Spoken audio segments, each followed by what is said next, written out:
Allah says, we have sent our messengers with the clear signs, clear proofs, and we sent with them the book, revelation. All messengers received revelation from Allah subhanahu wa ta'ala. Wal mizan, right? And we talked about al-mizan and what it means, right? Justice, the concept of justice, the concept of balance, right? Which really, like, the whole world runs on this principle. The principle of justice. The principle of justice. And it's a big problem when people try to implement Islam, which is based on justice.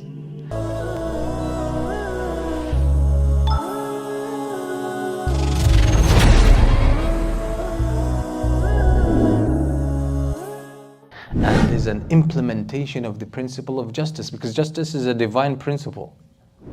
One of the names of Allah is Al-Adl. So sometimes people hold on to some instructions,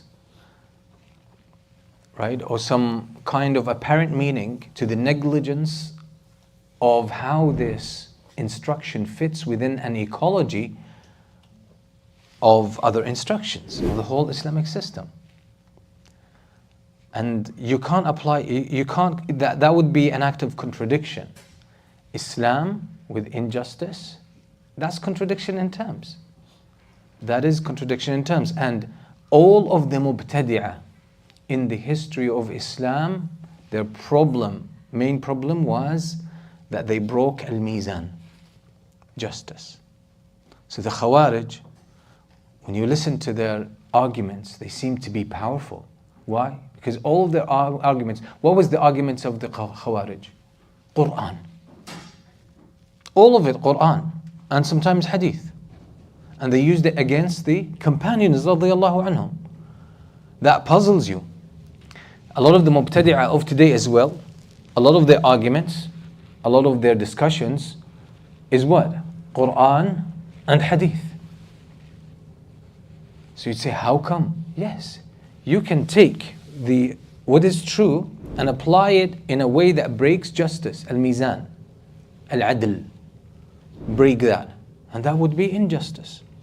That would be injustice, and that would be against Islam. That would be an abuse of Islam.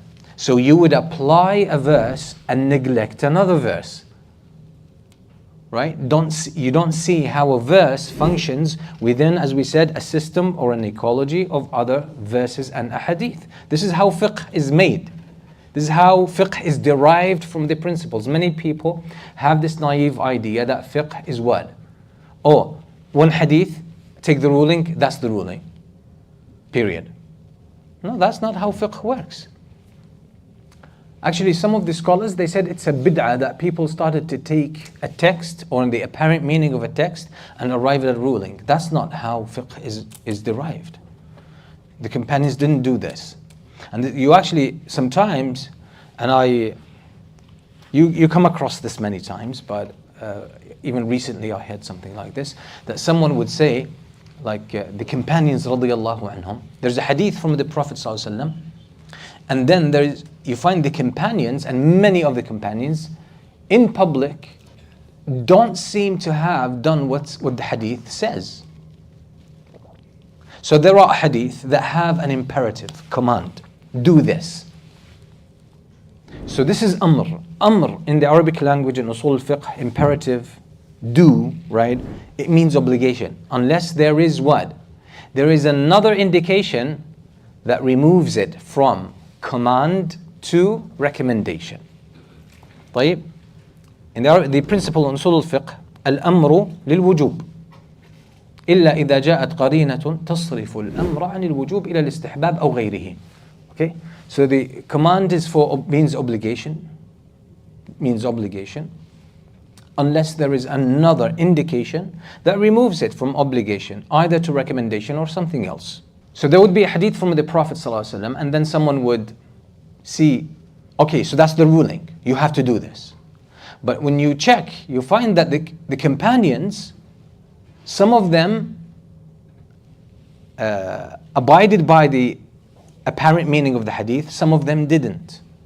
then you would find someone who just started studying Islam. When I said just started studying Islam, I mean a few years. That could be up to 10 years. And if that person is not studying well, it could be up to 30 years. They're still a beginner, right? And they would say, who do you follow, the companions or the Prophet ﷺ? That's not a question to be asked. Who do you think the companions followed? Or you think you are more eager to follow the Prophet ﷺ than the companions? But it's what? The lack of knowledge. The lack of knowledge. When the companions, when there's a hadith and the actions of the companions don't seem, many of the companions don't seem to abide by it, and this action is known among the companions to be practiced, and there is no one who says, oh, you have to abide by this hadith. Like the companions did not give advice about that. What does that mean? That means the understanding of the companions that this is not an obligation. Because this in itself is a proof. This is why the scholars say we follow the Qur'an and the Sunnah based on the understanding of the companions, the early generations. That's what it means. This is what it means. Otherwise, we'd end up being like the Khawarij. We'll use our own mindset, which is, again, we said, problematic in many ways.